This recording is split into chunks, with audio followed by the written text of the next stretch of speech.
So this is something I had jotted some notes down earlier. I was watching the news, a couple of things. I've been seeing a lot of things lately, and it just made me want to address something.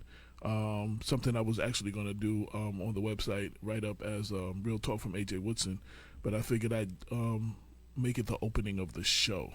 So, as I was saying, start again. Hate has become the dialogue and the currency, both locally and nationally, which has only been fermented by the current occupier of the White House. It's a pattern of hate. We just had 5 people who were attacked at a Hanukkah celebration at a rabbi's house in Monsey, New York. And I saw that Governor Cuomo said that these cases should be should be prosecuted as domestic terrorism.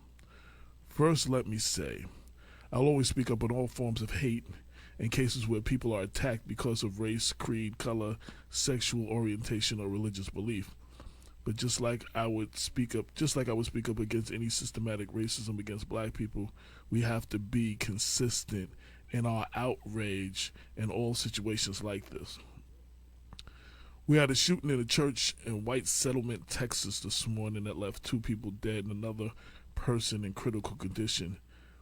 I came across a report released by the FBI in early November that hate crimes have dipped slightly in 2018, while violence against individuals rose to a 16-year high, according to the numbers, showing a rising level of violence and increased number of crimes against persons, such as intimidation, assaults, and homicides. There was a quote: "We're seeing a leaner and meaner type of hate crime." Brian Levin, director of the Center of the Study of Hate and Extremism at California State University San Bernardino, he said homicides were up and crimes against persons were up. In 2019, the pattern of hate continues as Trump attacks every group of people and empowers a white supremacist attitude that co-signs and encourages hate and divisiveness in America. Governor Cuomo said the attack at the rabbi's house should be prosecuted as domestic terrorism. I would like to see him and other elected officials nationally and locally be as outspoken and prosecute other hate motivated crimes against African Americans, Latinos, the LGBTQ community, Native Americans, and others, including the killing of unarmed black men at the hands of armed and trained law enforcement who claims they fear for their life, as domestic terrorism, not just this situation, which is anti Semitic. We must call out and address this pattern of hate in this country as well as in our local communities. We see it seeping into local elections in Mount Vernon, where black Democrats attack and make permanent enemies of other black Democrats who they have to live with after the election. Hate is hate and is growing increasingly dangerous as a whole. We have to stop saying, "Oh, that's just the other group of people and that doesn't affect me or has nothing to do with me," and remember the words of Dr. Martin Luther King: "Injustice anywhere is an injustice everywhere. The best way to combat hate is with love and mutual respect for one another." Remaining quiet during these acts of domestic terrorism and acts of hate-filled violence makes you come off as complicit. So I'm calling for more love and mutual respect in 2020, nationally and locally. I may be an idealist, but I will continue to call for more love and mutual respect as I continue to call out hate and systematic racism and injustice as long as I have breath in my body. Um, we have to start. We have to start treating each other better. We don't always have to agree. We don't always have to agree, but we do have to live amongst each other. One of the things that makes this country great, despite what Trump and his counterparts feel, is the differences that we have, the differences of our opinions, the differences of opinions.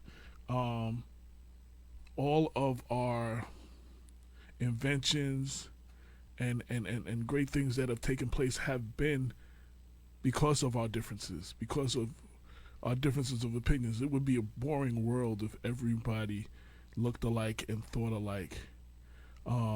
Imagine what the car industry would be like if they never wanted to make a new car. They just wanted to go with the same car over and over and over because they were cool with that car.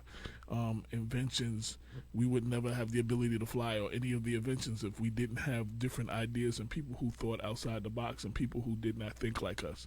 And one of the great things about this country is a lot of things in this world period, but especially this country,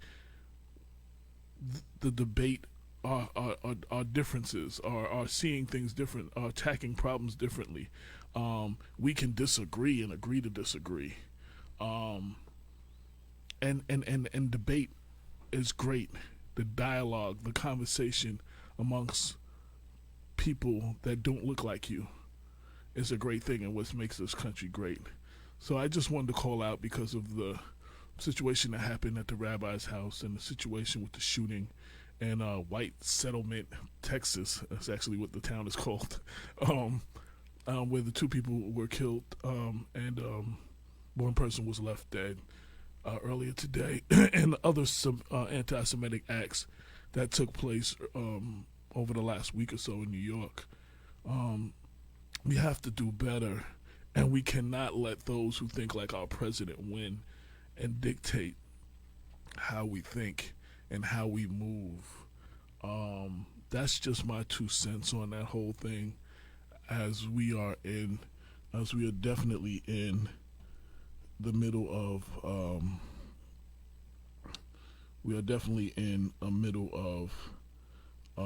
a pattern of hate. And again, I mean, like I said, hate has become the dialogue and currency both locally and nationally, which has only been fermented by the current occupier of the White House. We must put an end to this pattern of hate that's going to take all of us if we're ever going to move forward and get past this period in time. That's my 2 cents. I want to welcome everybody to episode 244. This is the 244th episode, also the last episode of the year. Thank you for letting me share my little rant, something that was on my mind, especially after seeing the news earlier, and hear all the things going on, and we've had all the things we had. We do a year in review. We had a lot of incidences.